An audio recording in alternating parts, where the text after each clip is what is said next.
देवादिदेव अरिहंत परमात्मा श्री सिमंदर स्वामी भगवान और धर्म गुरु भगवंतों की आज्ञा अनुमति लेते हुए हमारा स्वाध्याय चल रहा है। बेन श्री बेन चंपाबेन द्वारा लिखित स्वानुभूति दर्शन आधारित, उसमें हम वेद विज्ञान के ऊपर चर्चा कर रहे हैं। तो देखते हैं कि प्रश्न है, वेद ज्ञान करना तो चाहिए, है ना, परंतु वेद ज्ञान करना किस प्रकार, ये हमारी समझ में नहीं आता है कि वेद ज्ञान करे किस प्रकार कि जिससे हमारा ध्यान प्रकट हो जाए। सच में ही ध्यान तो वेद विज्ञान आधारित ही है।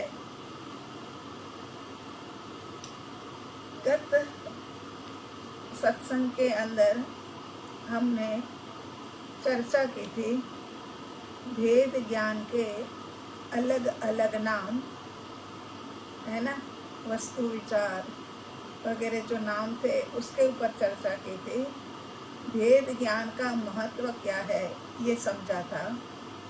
वेद ज्ञान एक अविच्छिन्न धारा से बहते रहना चाहिए, तभी जाकर के उसका लाभ हमें मिल सकता है। त्रुटक त्रुटक खंड खंड के अंदर में वेद ज्ञान की धारा प्रवाहित हमें लाभदायी नहीं होती है। वेद ज्ञान क्या है, मैं कौन हूँ, उसका निर्णय करने का समय आ गया है। आगम आधारित, अनुभव आधारित, अनुमान आधारित, ये सब बातें हमने करी थी, है ना। परम कृपालु देव का वो एक वाक्य लिया था कि पर में स्वबुद्धि हो तो परिभ्रमण बढ़े, और स्व में सबुद्धि हो तो परिभ्रमण घटे। जड़ वस्तु में मेरापन नहीं, वेद ज्ञान में ये जड़ वस्तु में मेरापन रखते हैं, वो बाधा पहुंचाता है। इसीलिए कहते हैं कि जड़ वस्तु के अंदर में मेरापन नहीं, क्योंकि जड़ तो वैसे भी अनित्य है। अब आज आगे देखते हैं, चंपा बेन ने कहा है कि उसकी यथार्थ रुचि, माने आत्मा की यथार्थ रुचि होनी चाहिए। अंतर में से ऐसी लगन लगे तो वेद ज्ञान हो, अंतर में से ऐसी लगन जगे, है ना, तो वेद ज्ञान हो। दिन रात आत्मा के बिना चैन न पड़े, बस अब मुझे जल्दी प्राप्त हो, जल्दी प्राप्त हो, ऐसी भीतर से एक झंखना बनी रहे। और मुझे अपने आत्मा की प्राप्ति कैसे हो, मुझे स्वानुभूति आत्मा का कैसे साक्षात्कार हो, बस उसकी लगन में ही जागृति बढ़ती जाए। इस प्रकार से चंपा बेन का कहना है। तो यहाँ कहते हैं कि भेद ज्ञान ये उपयोग संबंधी साधना है, योग संबंधी नहीं है। योग माने मन वचन काया का उपयोग, मतलब मन वचन काया ये तीनों योग, और उपयोग जो है वो आत्मा का लक्षण है। मैं शुद्धात्मा उपयोग स्वरूपी हूँ। मन वचन काया तो कर्म के उदय के कारण से मिले, और हम सब समझते ही है कि मन वचन काया जो मिला हमें, वो सब पुण्य कर्म का उदय होता गया, और क्रमशः हमें ये सभी योग प्राप्त होते गए। पहले देह मिला, अनंत अनंत काल तक खाली देह ही देह और कुछ नहीं। उसके बाद में लंबे समय के बाद में क्या है कि हमें वचन मिले। उसके अनंत काल के बाद में हमें ये घ्राणेन्द्रिय मिली, उसके अनंत काल के बाद हमें ये दृष्टि मिली, उसके अनंत काल के बाद हमें ये कर्ण मिले, माने श्रोतेंद्रिय मिली, है ना। ये सब जैसे कि हमने पहले भी बताया था कि हमारी दादी हमें कहा करती थी कि बेटा ये कान जो है ना वो बहुत महंगे हैं।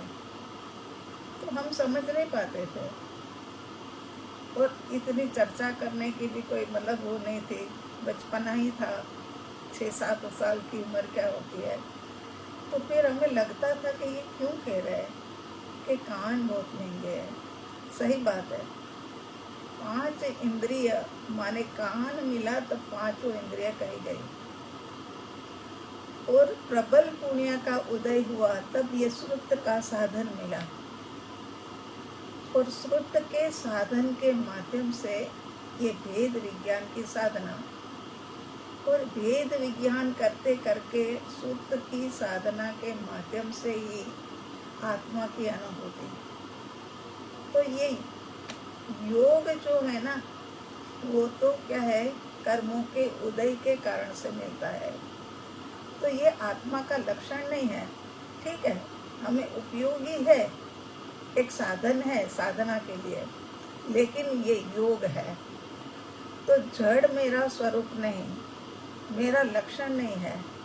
लक्षण होगा वही तो लक्ष्य बनेगा, है ना। तो कहीं पर से मतलब धुआं दिख रहा है, धुएं का लक्षण दिख रहा है कि वो बहुत धुआं है, बहुत धुआं है, तो इसका मतलब है कि वहाँ पर आग भी होगी, अग्नि भी होगी, तभी जाकर के मतलब ये लक्ष्य, ये लक्षण से पता लगता है ना। तो ये भेद विज्ञान साधना उपयोग के माध्यम से सिद्ध होती है। मैं ही साधना हूँ, मैं ही सिद्ध हूँ और मैं ही साध्य हूँ, है ना। तीनों मैं ही हूँ, मैं ही साधन, मैं ही साधना और मैं ही साध्य। कहीं कुछ बाहर से तो लाने की बात ही नहीं है कि बाहर से कुछ ले आए या कुछ उपवास कर लेवे या कुछ मतलब ये वो करे, ये कोई बात, बाहर की क्रिया से कोई मतलब नहीं। करो तो करो, उसमें कोई मतलब मनाही नहीं है, लेकिन क्या है कि उसके माध्यम से भेद विज्ञान होगा, ये मानना हमारी मजबूरी है, ये मानना हमारी मतलब गलत धारणा है। हाँ, ये है कि भेद विज्ञान करते करते साथ में तपश्चर्या, क्रिया, परमात्मा की सेवा पूजा इत्यादि करे तो संभावना है कि भेद विज्ञान करते करते भेद विज्ञान हो जाए। और ये होता है, पूर्व में भी कई साधकों के साथ ऐसा हुआ है कि करते करते हो जाता है। बाकी ऐसा नहीं कि ये भेद विज्ञान इसीलिए, भेद विज्ञान के लिए हमें तपस्या करनी है ना। तो यहाँ पर कहते हैं कि तीनों तो मैं ही हूँ, साधना, साधन और साध्य, है ना। उपयोग चेतन का लक्षण है, लक्ष्य तक पहुँचने के लिए लक्षण को देखा जाता है। ये याद रख लेने वाली बात है कि उपयोग चेतन का लक्षण है ना। उपयोग से ही अपन को सारी बातें उपयोग से ही समझनी है आगे जाकर के। तो यहाँ के लक्ष्य तक पहुँचने के लिए लक्षण को ही देखा जाता है। जीव में भेद जाना, जीव के 563 भेद, उसमें भी हमने भेद जाना और उसमें उलझ गए। वो जीव के 563 भेद के थोकड़े करे, उसके बाद हमने 25 बोल के थोकड़े किए, फिर 35 बोल के थोकड़े किए, फिर गमा अणगमा का विचार मतलब किया, उसके बाद में फिर तत्वार्थ सूत्र किया, लेकिन भेद ज्ञान का ठिकाना नहीं पड़ा। उसमें उलझ गए, जाति भेद के अंदर उलझ गए, धर्म भेद के अंदर उलझ गए, धर्म क्रिया के अंदर उलझ गए, धर्म के साधनों के अंदर उलझ गए, धर्म शास्त्रों के अंदर में उलझ गए, धर्म गुरुओं के अंदर उलझ गए, यहाँ तक के धर्म गुरुओं के अंदर भी हम उलझ गए। और साधना का तो फिर कुछ ख्याल ही नहीं रहा। उलझन के अंदर में साधना कहाँ होती है, उलझ गए। खबर हो तब भी धर्म गुरु, अगर साधना के लिए धर्म गुरु को पता भी हो तो भी उनके माध्यम से अलग अलग चर्चाएं चलती है और अलग अलग मार्ग से वो कहते हैं कि हमें सम्यक दर्शन की प्राप्ति हो सकती है। तो यहाँ क्या कह रहे हैं कि वेद विज्ञान जो है ना वो परम विज्ञान है। अब उनसे ऊंचा तो और कोई है ही नहीं। ये वेद विज्ञान परम विज्ञान है, श्रेष्ठ विज्ञान है और ऐसा उत्कृष्ट है कि आत्मा ज्ञान करा देता है। और कोई बात में गारंटी देवे ना देवे, है ना। मगर यहाँ तो भेद ज्ञान तो कहता है कि तू मेरे को भाएगा तो पक्की बात है कि आत्मा अनुभूति तेरे को हो ही जाएगी। क्योंकि दो अलग अलग हो गया फिर तो अनुभूति होगी ही ना। एक साथ वालों का घर, एक हमारा घर ये हमें पता लग गया तो साथ वाले से भेद ज्ञान हो ही जाएगा ना। ऐसे ही एक मेरा ये बना हुआ आत्म प्रदेशों का शरीर और एक ये बना हुआ पंच तत्व का पुतला, ये दोनों का पता लग गया, भेद विज्ञान जाना, तो फिर अब तो आत्मा अनुभूति होनी ही है ना। तो ये कितनी अच्छी बात लगती है कि भेद ज्ञान श्योरिटी देता है कि अगर तू मुझे भाएगा तो पक्का मतलब आत्मज्ञान की साधना तक तुम पहुंच जाएगा, है ना। तो याद रखना, भेद जहाँ है वहाँ विकल्प है और अनुभव तो निर्विकल्प अवस्था में होना है। ये तो है ही है कि भेद जहाँ है वहाँ विकल्प है ना। उन्होंने मुहपत्ति रखी है, उन्होंने मुहपत्ति बांधी है, उनकी मुहपत्ति थोड़ी चौड़ी है, हमारी मुहपत्ति थोड़ी संकड़ी है और उन्होंने तो मुहपत्ति हाथ में ही रख रखी है। ना इनका खास उपयोग है ना प्रयोग है। इस प्रकार की बातों के अंदर में हम उलझ जाते हैं क्योंकि हमारा रस ही भेद के अंदर में पड़ा है। जहाँ भेद है वहाँ विकल्प है और अनुभव तो निर्विकल्प अवस्था में होना है ना। जैसे कि भेद है वहाँ पर तो फिर वो है ना, क्या देखते हैं कि खीर बनाई, है ना, खीर बनाई, उसके अंदर में दूध है, चावल है, चीनी है और ड्राई फ्रूट है, बादाम है, इलायची है, केसर है, ये सब चीज़ें उसके अंदर में है ना। मगर क्या खाना खाने के समय पर हमें पहले दूध का स्वाद आएगा, है ना, ऐसा ही होगा ना।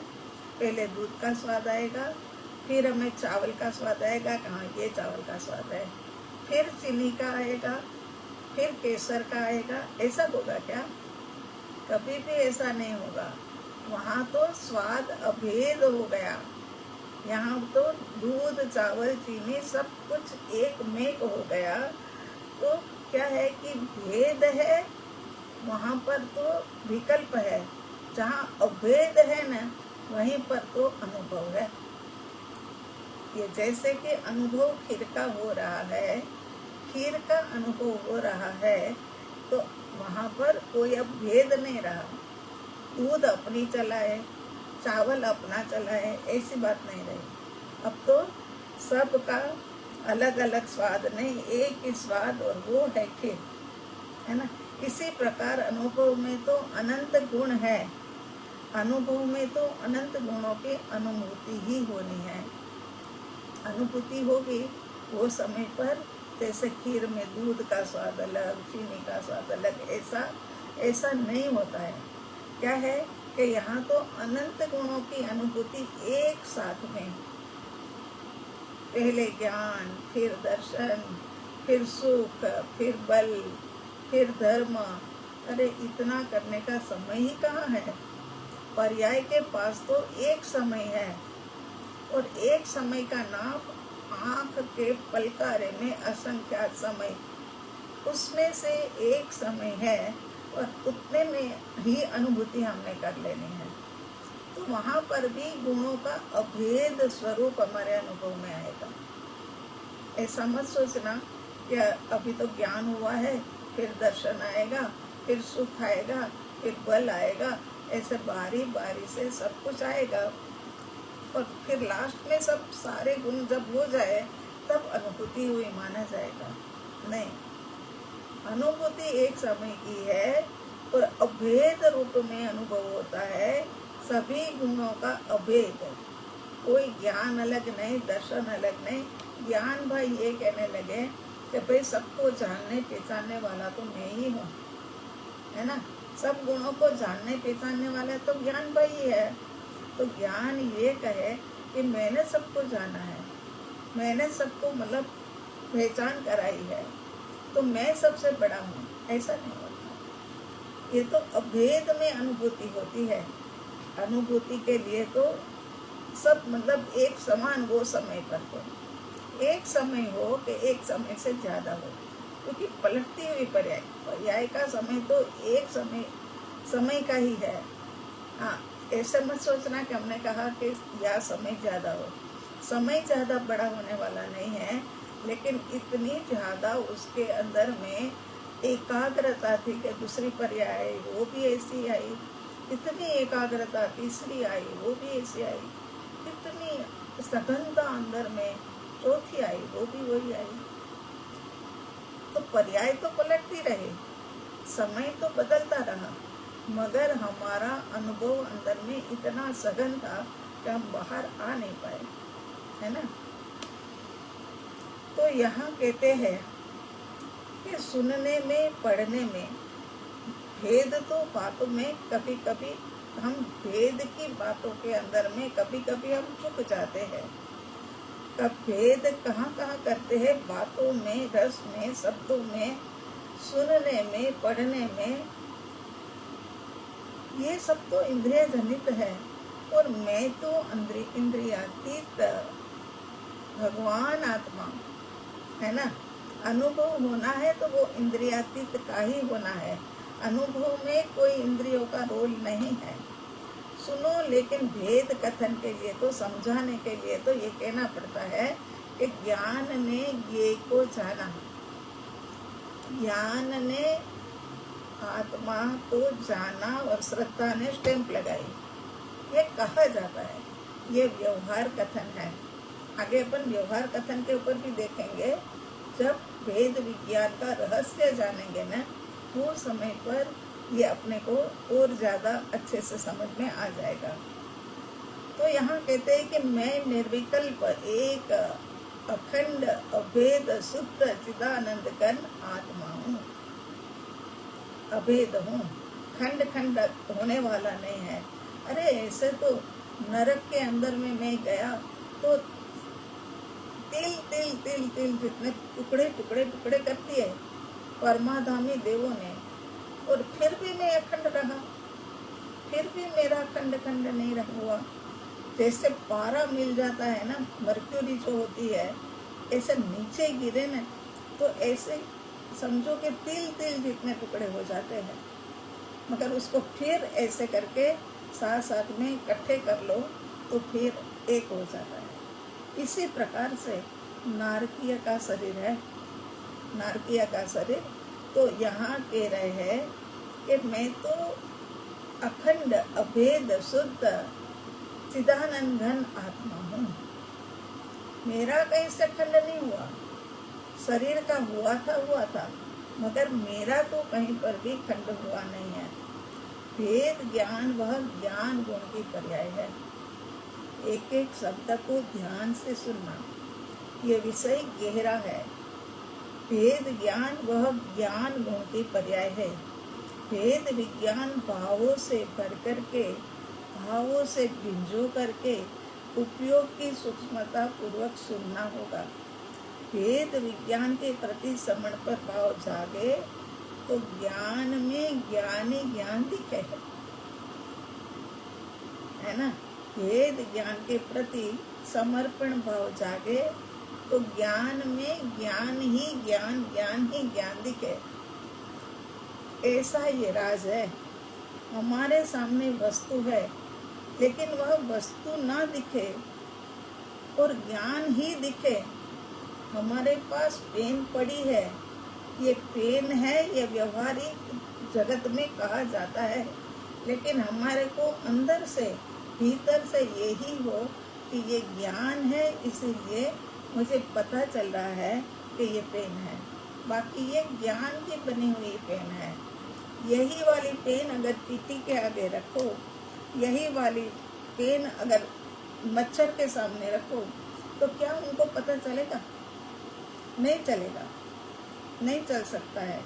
ये है ना, इसी प्रकार से ज्ञान अपने पास है, ज्ञान है तो फिर ये पता लग रहा है कि ये पेन है, भेद विज्ञान के सामने। लेकिन वह वस्तु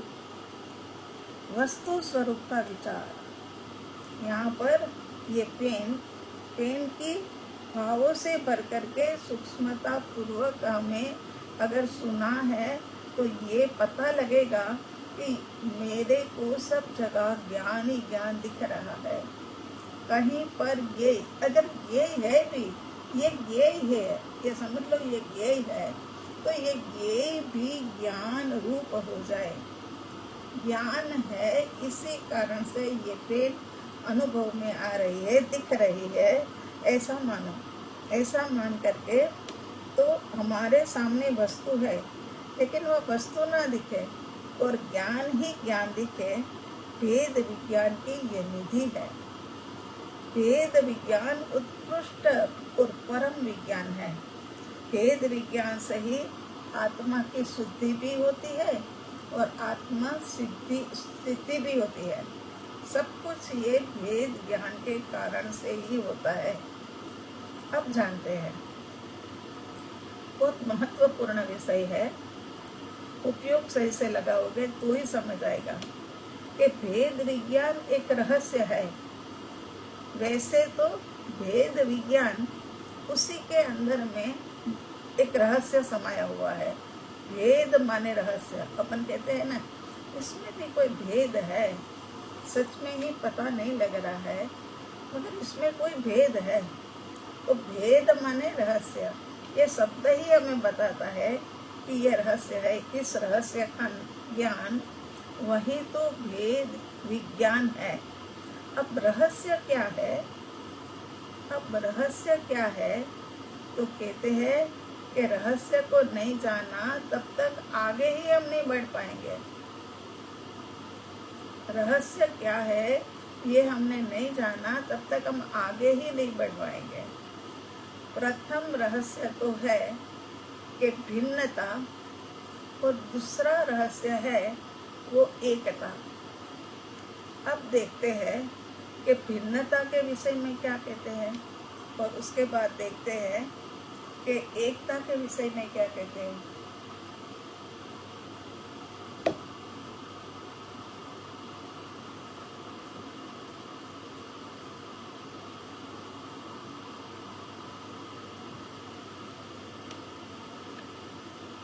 अब रहस्य क्या? तो कहते हैं रहस्य को नहीं जाना तब तक तो हम आगे ही नहीं बढ़ेंगे। विभक्त, भिन्नता का रहस्य जान ले कि मैं साथ रहकर भी अलग हूँ, अलग दिखता हूँ, लेकिन फिर भी साथ में रहकर मैं अलग ही हूँ। सबके साथ रहकर मैं जुदाई हूँ। ये कौन बोल रहा है?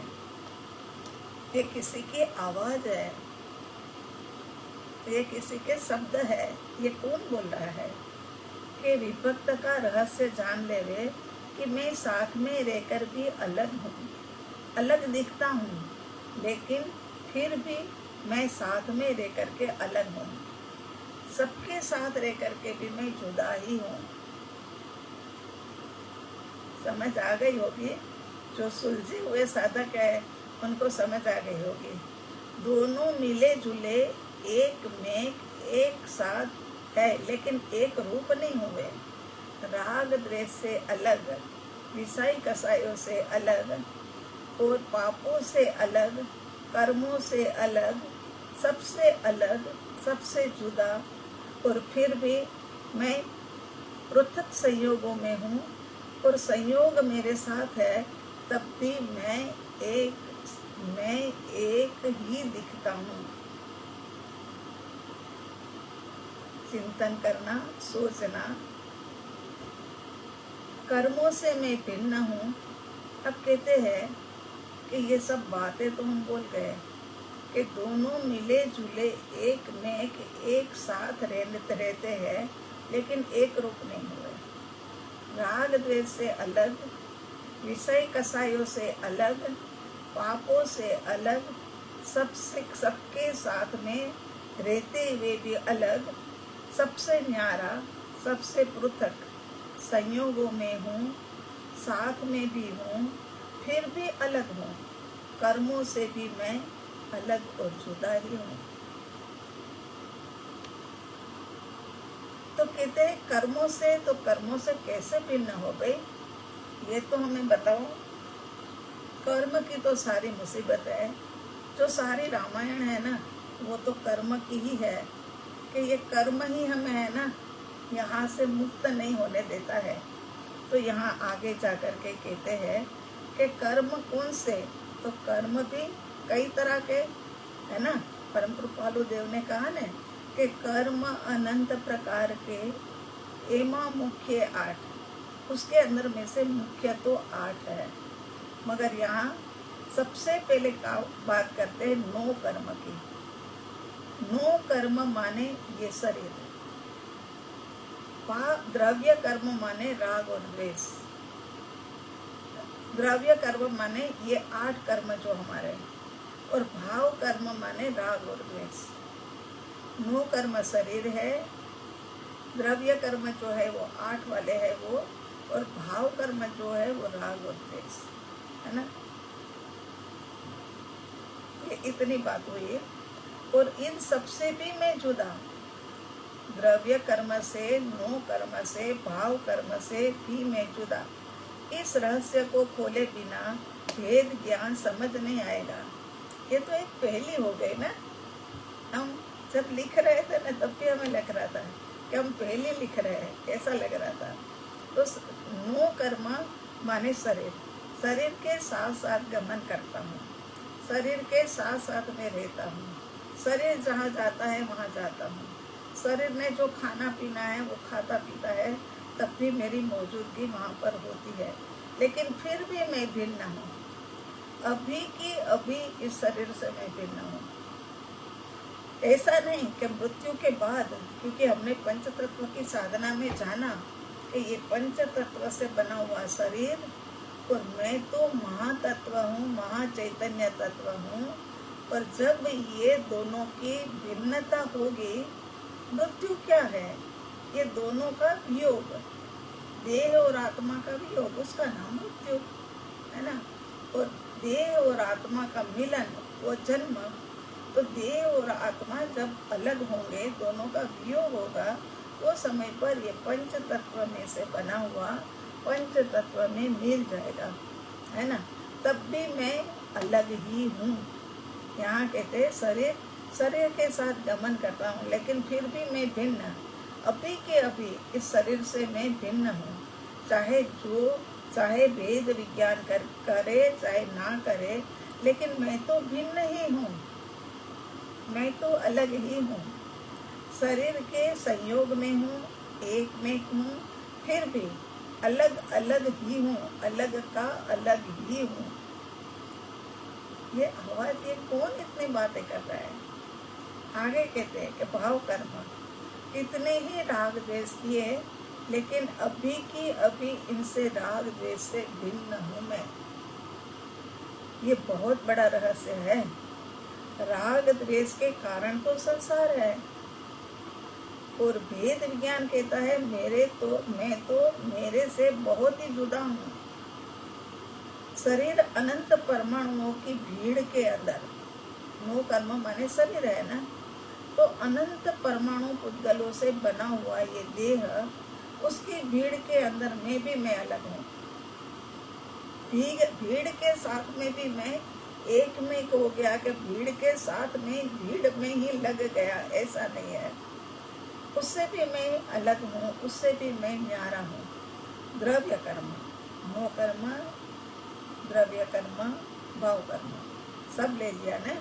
तो अब द्रव्य कर्म, वैसे तो कर्म अनंत प्रकार के, उसमें 8 प्रकार के जो है उससे भी मैं भिन्न हूँ।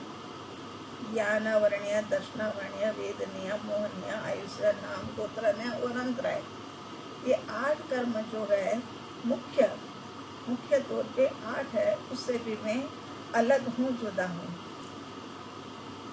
कितनी बड़ी बात कह दी है ना। यहाँ पर तीनों से, मूल कर्म से, द्रव्य कर्म से, भाव कर्म से मैं अलग हूँ।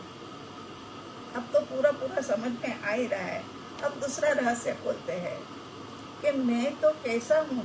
तो कहते हैं मैं तो एक हूँ, अभिन्न हूँ, एकत्व में भी मैं अनंत गुणों का घन पिंड हूँ। अनंत गुणों का घन पिंड, मेरा जीवपना, मेरा एकत्वपना जीव तत्व से अभिन्न है। मैं कहीं किसी के साथ में मिला जुला मगर एक रूप तो नहीं हो गया, उनके मैं तो नहीं हो गया हूँ। इस प्रकार से यहाँ पर भेद ज्ञान का रहस्य बताते हैं। उसके बाद कहते हैं कि भेद ज्ञान और भेद विज्ञान में क्या अंतर है।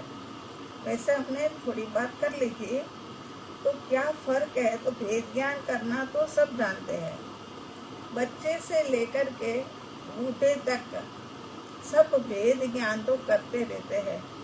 और भेद ज्ञान से चाहे नाम से नहीं होगा तो भी उनको ये तो पता है कि ये मेरा है, ये तेरा है, ये अपना है, ये पराया है, ये सब तो पता ही है। अपने पराये का भी पता है, ये मकान मेरा है, वो मकान तेरा है, मेरी गाड़ी मेरी है, ये मेरी गाड़ी तेरी नहीं है। ये सब जो है ना वो भेद ज्ञान है। बाहर की दुनिया के अंदर में जो भी होता है वो सारा भेद ज्ञान होता है। और भेद विज्ञान जो है ना वो तो अलग ही है। अब भेद विज्ञान क्या कहता है। भेद विज्ञान की तो बात ही अलग है। भेद विज्ञान कहता है कि मेरा तो मेरा है नहीं है, मगर मेरा भी तेरा है। तो ऐसा समझ ले, ये मेरा तो तेरा है और मेरा नहीं है। वो कौन बोल रहा है। अब किसकी आवाज आने लग गई। अब अंदर से आत्म राम की आवाज आने लग गई कि मेरा भी मेरा नहीं, तो तेरा तो मेरा हो ही कहाँ से सकता है। मेरा तो मेरा नहीं है तो फिर तेरा तो मेरा हो ही कहाँ से सकता है। वो तो ऐसा होगा ही नहीं। तो यहाँ भेद विज्ञान पर और पर के बीच में नहीं होगा। पर और पर के बीच में नहीं होगा। उनकी पेन तो उनकी ही है, उनकी ही है, वो मेरी नहीं हो सकती। अब मैं भेद ज्ञान करूँ कि उनकी पेन और मेरी पेन मेरी है, उनकी पेन ना, ये दोनों पेन उनकी थी तो उनकी ही थी, है ना। भेद विज्ञान पर और पर के बीच में नहीं होता। भेद विज्ञान तो है कि मेरा होते हुए भी मेरा नहीं। इतनी अनासक्ति कि जो मेरा है ना वो भी मेरा नहीं। और वैसे भी एक विनम्र विनय विवेकी जो व्यक्ति होते हैं ना वो ऐसे बोलते हैं, है ना। कोई कहते हैं अरे तुम्हारी साड़ी तो बड़ी सुंदर लग रही है, बड़ी प्यारी साड़ी है, तो वो तुरंत बोलेगा अरे आप ले जाओ, ये मेरी कहाँ है, आप ले जाओ। इस प्रकार से व्यवहार की भाषा के अंदर में भेद ज्ञान आता है। वो तो व्यवहार चलाने के लिए है। वाणी स्व में स्व से भेद विज्ञान जैसे कि असंख्यात आत्म प्रदेश जो है वो मेरे है तो मेरे ही है और किसी के नहीं है। असंख्यात आत्म प्रदेश भी जैसे देह का आकार है ऐसे ही फैले हुए है ना। तो भी मतलब कहता है कि तो भी ये बात नहीं है कि मैं तो देह स्वरूप हूँ, तो देह ही हूँ, ऐसा नहीं। यहाँ असंख्यात आत्म प्रदेश मेरे है, अनंत गुण मेरे है, अनंत धर्म मेरे है, अनंत शक्तियाँ मेरी है, अनंत अनंत पर्याय ये सब भी मेरा है। इसमें भेद ज्ञान नहीं होता है, इसमें भेद विज्ञान होता है। ये भेद विज्ञान को तो साइंस ने भी मात दी है, ऐसा मतलब है। तो यहाँ हमने आगे जो आपको बताया वही बात हमने लिखी है कि तिल तिल जितने टुकड़े करे फिर भी अनंत करे, फिर भी मैं तो रहा अखंड, है ना। ये भेद विज्ञान की आवाज़ है। और पूरन गलन वह मैं नहीं हूँ, मैं पुद्गल नहीं हूँ, मैं परमाणु से विघटन से मैं अलग अलग ऐसा चैतन्य परमात्मा हूँ, है ना। वजन बढ़ा वजन घटा वह मैं नहीं हूँ, मैं तो अष्ट गुणों का धारक परमात्मा स्वरूप आत्मा ही हूँ।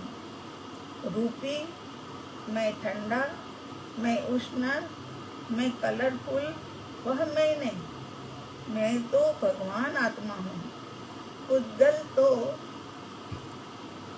उद्गल तो गर्म होता है, ठंडा होता है, कभी उनका टेम्परेचर बढ़ जाता है, कभी घट हो जाता है, ये सब कुछ उसमें होता है। ये सारा स्वभाव जो है ना, वो तो रूपी का है, वो तो देह का है कि मैं ठंडा, मैं उष्ण, मैं गोरा, मैं काला, ये सब बातें जो है ना, वो तो देह का स्वभाव है। मैं तो शुद्ध आत्मा, उद्गल के परिवर्तन से चिंता में बिल्कुल भी नहीं आने वाला, ऐसा मैं शुद्ध आत्मा हूँ। मैं देह नहीं, मगर मैं देह का पड़ोसी हूँ। बड़ी बीमारियाँ आ जाए तब भी भेद ज्ञान करना, बनना बिगड़ना, ये तो मेरा स्वभाव है ही नहीं, ये तो चलता ही रहेगा। ये बनना बिगड़ना मेरा स्वभाव नहीं है। बड़े बड़े रोग में भी भेद विज्ञान करते करते हमने देखा है कि सम्यक को प्राप्त करके वो निकलते हैं। सविता जी को देखो, है ना, इतने मतलब धर्मिष्ठ व्यक्ति, जब उनको ये पता लगा, उनके हमारे को तो पहले से पता लग गया था, तो हमने अदिति औरों को सबको, उनके बेटे बच्चों को और उनके पतिदेव को कहा कि रिपोर्ट मिलने वाली है, तो आप लोग 3-4 जने साथ में जाना, क्योंकि वो रिपोर्ट तो पहले से ही पता लग गई थी कि कैंसर है इनको और 4th स्टेज के ऊपर है और वो किसी भी तरीके से बच नहीं सकते हैं, है ना। मगर डॉक्टर ने पता ना था। हमने कहा आप लोग सब साथ में जाना, ताकि है ना ये घबरा ना जाए। जिस समय पर डॉक्टर ने कहा कि ये बीमारी तो ऐसी है ना कि ठीक होने वाली नहीं है और ये 4th स्टेज के ऊपर पहुंच गई है, और ये बात इन्होंने थोड़े दूर बैठे थे फिर भी सुनी, तो उनके चेहरे के ऊपर रंगत आ गई। चलो कितना अच्छा है, इतना अच्छा है कि अब तो माँ ने बताया हुआ जो मार्ग है ना, वो महाप्रभु के मार्ग के ऊपर चलते चलते संखारा समाधि करके हम मृत्यु को अंगीकार करेंगे। इतना तो माँ ने वेद विज्ञान के बारे में बताया है। ये ऐसे सड़ंग हमने तो पहली बार क्लास ली है, लेकिन पहले भी हमारे बाहर बातों में भेद विज्ञान और सम्यक दर्शन तो आता ही था। तो बोले माँ ने इतना इतना बताया, अब तो प्रयोग करने का समय आया है। जब ये रिपोर्ट लेने का था समय, तब मैंने कहा था उनके घर वालों को कि प्रभु हमें है ना तुरंत बताना कि डॉक्टर क्या कहते हैं। तो बोले कि बस डॉक्टर की बात भी यही थी कि असाध्य बीमारी है और आगे बढ़ गई है। तो मैंने कहा उन्होंने क्या रिएक्ट किया? बोले वो तो इतने खुश है, उनके चेहरे के ऊपर तो एक रौनक और भी बढ़ गई है कि चलो अब मुझे कोई संखारे की मना नहीं करेंगे। अब मुझे भी पता चल गया है कि कदम दर कदम मैं मृत्यु के पास ही जा रहा हूँ, तो जा रही हूँ, तो फिर अब तो मुझे कोई मना नहीं करेगा। और सच में ही ऐसा ही हुआ। धीरे धीरे हम लोग सब ये ट्राई में तो थे, और कोई भी व्यक्ति होगी वो करेगी ही ट्राई, तो कि नहीं पहले तो अभी देखते हैं कि कहीं कुछ बीमारी का इलाज हमें मिल जाए। तो ये इलाज के चक्कर के अंदर में करीब करीब 1 आध साल तो निकल गया। मगर जब फिर हमें लगा कि अब इसमें कुछ दम नहीं है, अब ये दिन ब दिन मतलब इनका शरीर खोखला होता जा रहा है, मतलब अंदर से खाया जा रहा है। और इतनी कीमो भी कराते उसमें भी कितना दोष लगता है। इतने लगातार अनंत कैंसर के जर्म्स फैले हुए होते हैं, उनको कीमो से मार देना पड़ता है। तो फिर वो भी परेशान थे कि माँ अब क्या किया जाए। तो हमने कहा देखो प्रभु, एक मार गए, उनके घर वाले तो कह नहीं सकते हैं, क्योंकि आप तो जाने पहचाने हो और आपको तो पता है। तो सविता जी एक काम करो कि अगर संथारा लेना है तो फिर संथारे की तैयारी करो, मन को तैयार करो।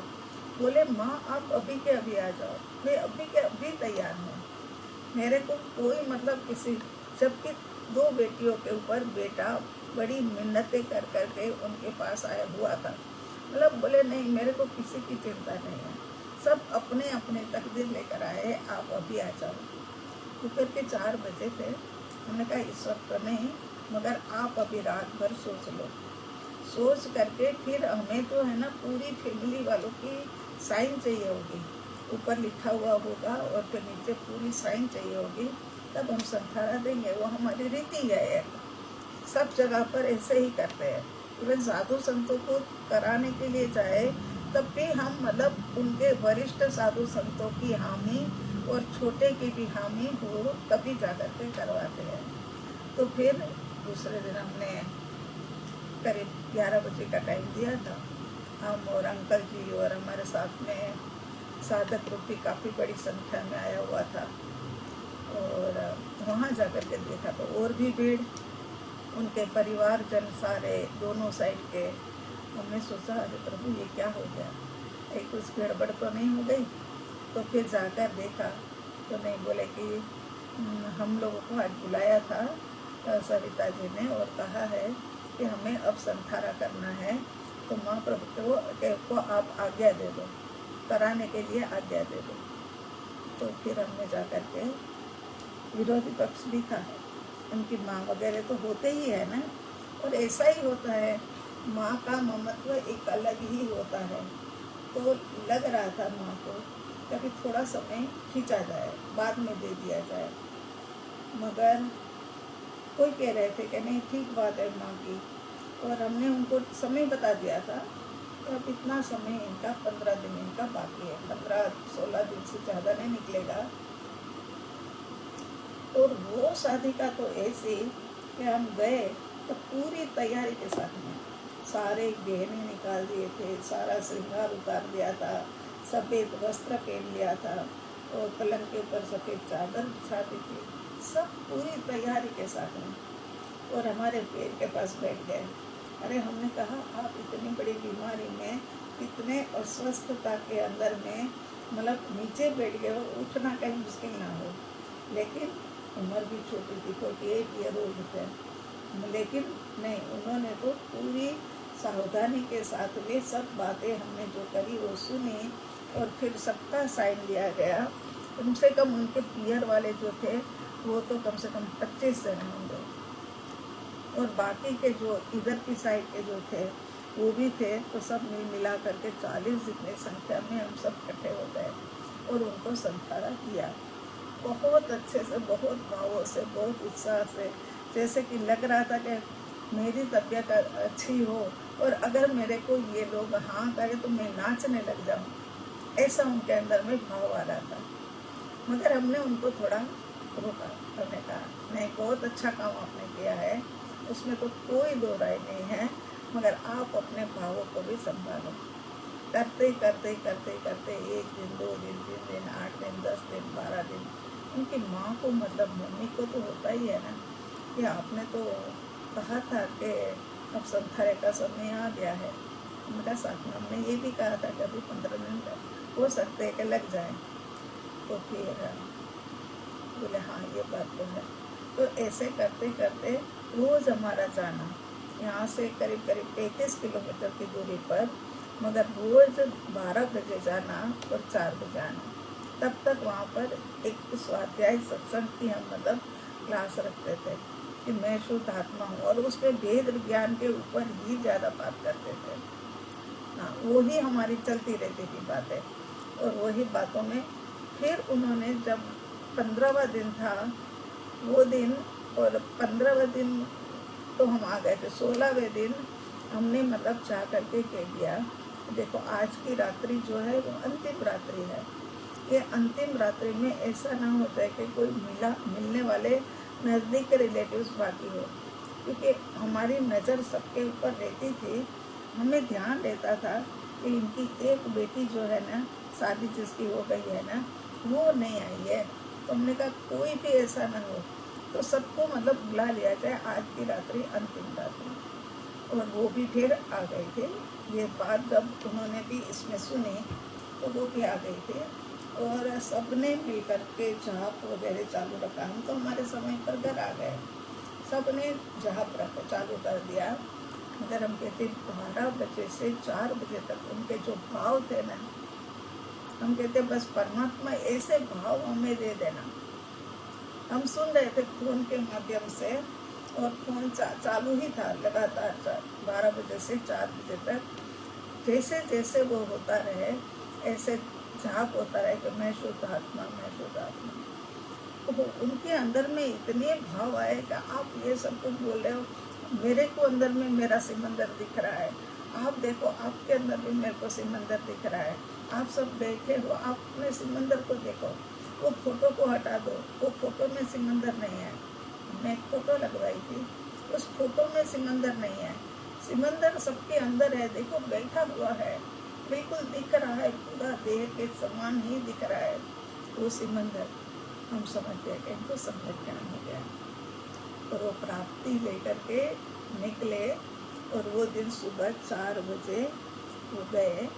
हाँ, 4 बजे मतलब पूरा भेद ज्ञान था, पूरी जागृति, अंत तक पूरी जागृति थी। और बहनों ने भी बहुत सेवा करी, बहनों ने भी बहुत, हमारी साधिका बहनों ने भी बहुत ध्यान दिया। किसी ने पालकी की तैयारी शुरू करी, किसी कोई इंदिरा प्रभु जैसे जो थे वो उनके वस्त्र जो मतलब मलिन हो गए थे, मतलब कुछ शंकाओं के कारण से खराब भी हो गए थे, वो सारे बदली करे और सब करा करके उनको तैयार किया गया। मगर इतना मतलब एक मृत्यु था कि महोत्सव था। और उनके घर वाले भी यही कह रहे थे कि अब तो बिल्कुल सुना हो गया, हमें तो ये ध्यान ही नहीं रहा कि संसार रसिक जाएगा तो मम्मी चली जाएगी, हमें ये ध्यान ही नहीं था। और ऐसे के अंदर में ये भेद ज्ञान की ताकत है। ये भेद ज्ञान के कारण से क्या है कि उनके भीतर में तुरंत ही मतलब ये भेद तो पड़ा हुआ था, वो ज़्यादा हो गया, और अभेद जो था ना वो उनको अनुभव में आ गया। ऐसे ही अभी मंजू जी का देखा जाए, मंजू जी का भी ऐसे ही 10 दिन का टाइम था। 10 दिन के अंदर में बहुत ही आराधना साधना करी, और वो भी तो एक सुलझी हुई साधिका थी। उम्र तो सबकी छोटी छोटी ही थी है, मगर एक सुलझी हुई साधिका। और उन्होंने भी अंत में प्राप्ति करके फिर अपने आगे का रास्ता तय किया। तो बड़ी बड़ी बीमारियां आ जाए तब भी भेद ज्ञान करते रहिए, उसमें घबराइए मत। बनना, बिगड़ना, बिखरना, ये तो ये पुद्गल का स्वभाव है, मगर मैं तो वो नहीं हूँ ना। बड़े बड़े रोग के अंदर में भी भेद ज्ञान जो है वो सम्यक दर्शन की भेंट दे करके जाता है। अरे मैं तो इन भारी परिस्थितियों से भिन्न, सदा काल आनंद में रहने वाला, अपार शांति के अंदर में ठहरा हुआ, मैं तो शुद्ध आत्मा ही हूँ। ऐसा अंदर से भाव चलता रहे, लगातार ऐसी भावना अंदर से आती रहे। और ऐसी भावना आने के लिए एक वातावरण ऐसा क्रिएट किया जाए, पूरा वातावरण, जहाँ पर भी संथारा कराते हैं वहाँ पूरा वातावरण ऐसा कर देते हैं कि आधा दिन जितना टाइम, तो वैसे हमारा बोलना तो 1 घंटे का ही होता है, 1 घंटे तक हम बोल करके उनको जो बोध देते हैं, जो शिक्षा देते हैं, जो मतलब समझाने का समझाते हैं, वो समय पर सारी भीड़ के अंदर में भी ये वाली बातें जाती है। तो चलो आज तो बहुत ज़्यादा बातें हो गई है, और अब तो क्या है कि मुँह ने भी थोड़ा सा साथ आज दिया है, ऐसा लग रहा है। इस कारण से इतना आगे आगे का बोल दिया, बता दिया, ताकि आप लोगों के सबके भाव भी उत्कृष्ट रहे। और आप लोग साधकों ने, ज़्यादातर साधकों ने तो ये समाधि के भाव देखे हुए हैं, और हमारे मुंह से बहुत बातें सुनी हुई भी है ना। तो हम सब बस इसी प्रकार से आनंद में, शांति में, खुशी में हमारे देह को परिवर्तित करें, और भेद ज्ञान की साधना साधते साधते सम्यक दर्शन के अंदर में प्रवेश करके संसार को सीमित कर ले। यही मंगल भावना के साथ सबका मंगल हो, सबका कल्याण हो, सबको शांति मिले, प्रभु सबको साथा देना, यही मंगल भावना के साथ ये अपने वचनों को विराम देते हैं। ओम अरिहंत, ओम शांति। और अब इसमें से कहीं पर भी कुछ भी समझ में नहीं आया हो तो आप फिर से प्रश्न डाल करके पूछ सकते हो, क्योंकि अपना समाधान जरूर ले लेना। समाधान होगा तो फिर क्या है, समझ आएगा और गहराई में जाएगा। ठीक है ना। अब थोड़ा थोड़ा गहरा आएगा। ये 2 रहस्य है वो भी जान लेना, फिर से सुन लेना, सुनने की आदत तो जरूर डाल देना। ठीक है प्रभु। उसी के साथ में ओम हरि।